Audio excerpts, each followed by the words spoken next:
है किसी ने तो जाना था उसके साथ, तो क्या करूं। जुबान की चाहे कितनी तेज हो लेकिन वो दिल की बहुत। इस घर में आ चुकी है, वो घर का हिस्सा बन चुकी है। साबित कर सकते हो किसी तरह से कि ये लड़की जो कुछ भी कह रही थी वो झूठ बोल रही? जो भी है वो मुझसे बहुत प्यार करती है और मेरे साथ ऐसा कभी नहीं कर सकती। ड्रामा सीरियल मेरी बहुओं का आने वाला एपिसोड बहुत ही इमोशनल होने वाला है। आने वाले एपिसोड में आप देखेंगे कि दोस्तों अंबर और आसिफ को तो ऐसा ऐसा करके सभी छोड़कर जा रहे हैं। वालिदैन का सहारा बनने के बजाय औलाद उन्हें ही छोड़कर जा रही है। आने वाले एपिसोड के स्टार्टिंग सीन में आप देखेंगे कि जैसे ही अंबर को इस बारे में मालूम लगेगा कि अब आर्यन और उसकी बीवी भी ये मुल्क छोड़कर कहीं जा रहे हैं, दोस्तों वो उसे कहेगी कि बेटा कभी अंदाज़ा नहीं था कि तुम लोग एक एक करके हमें छोड़कर जाओगे। जिस पर वो उसे कहेगा कि मैंने तो फ़ैसला कर लिया है, पर मुझे सच पूछे तो दिल नहीं कर रहा आप लोगों को छोड़ने का।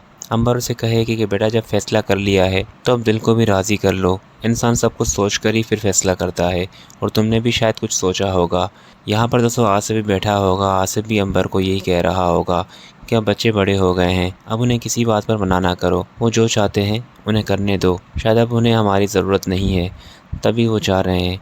यहाँ पर आर्यन इमोशनल होते हुए अपने बाबा को कहेगा कि आप ऐसा ना बोलें, मैं आपको नहीं छोड़ना चाहता, अगर आप कहते हैं तो मैं कहीं नहीं जा रहा, मैं यहीं रहूँगा आपके पास। रात उसे इजाज़त दे देगा। उसके बाद नेक्स्ट सीन में आप देखेंगे कि फबिया की चालाकियाँ और साजिशें ख़त्म ही नहीं होंगी, और फिर यही सब कुछ देखकर अंबर उसे कहेगी कि तुम जो कुछ भी कर रही हो घर में, ये सब कुछ ना करो तो बेहतर होगा, क्योंकि आज किसी के पास अगर कुछ नहीं है तो उसका ये मतलब नहीं है कि उसके बाद हमेशा ही ऐसे रहेगा। आज अगर महक की झोली खाली है तो उस पर तंज और ताने करने के बजाय तुम्हें उसे दिलासा देना चाहिए। वो उसे कहेगी कि मैंने ऐसी क्या बात कर दी है कि आप मुझे लेक्चर दे रही हैं, सब लोग मुझे ही कह रहे हैं, तभी तो मैंने अलमीर को भी कहा था कि अलग घर लेते हैं और वहीं रहेंगे, क्योंकि यहाँ के लोग हमें जीने नहीं देंगे।